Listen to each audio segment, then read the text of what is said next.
President Joe Biden recently directed the Department of Education to extend the pause on federal student loan payments one last time. Today, I'm going to get you up to speed on this latest development and give you my recommendations for what actions you should be taking right now.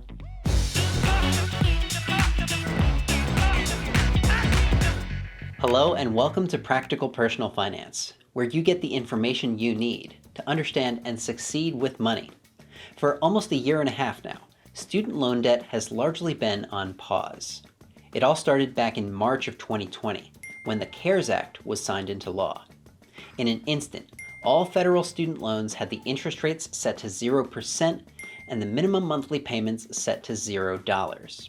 And now, 17 months later, we finally know when things are going to go back to the way they were.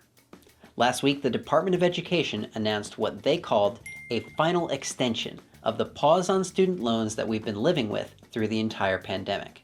And we can now say with certainty that monthly payments, interest, and collections will resume after January 31st, 2022. So what does this mean for you? And what should you be doing right now to prepare? Well, if you've got federal student loans that have been on pause since last March, you've got 6 months to get ready for those monthly payments to resume once again. So tighten up your monthly budget.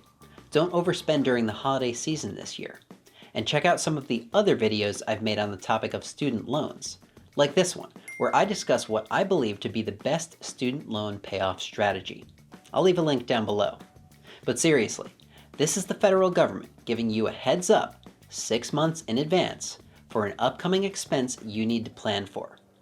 If you could figure out how to tell someone 6 months in advance when their car was going to break down, when they were going to need to replace their washing machine, or when they would need to go to the hospital, you would be a very wealthy person.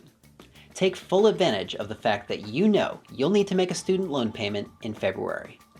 If you're stuck with FFEL program loans or any other government-backed loans which are not on pause right now, you should consider taking advantage of this extension by applying for a direct consolidation loan, which would qualify for these extended benefits.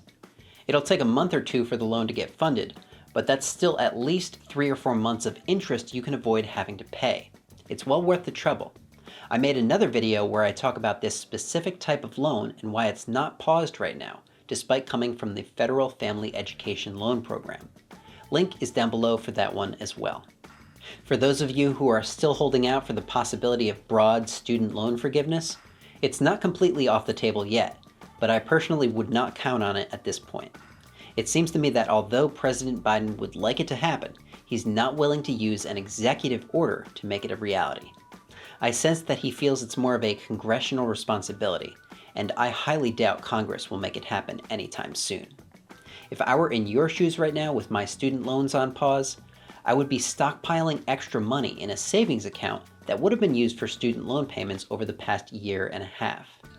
As soon as those payments resume in February, I would use all of that money I had saved up to make one big lump sum payment, which would significantly reduce the amount of time left until I was debt-free.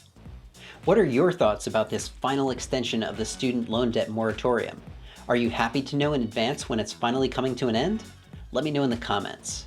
If you enjoyed this video and could use a refresher on how student loan interest rates work after all this time, click right here for a video I created on that very topic.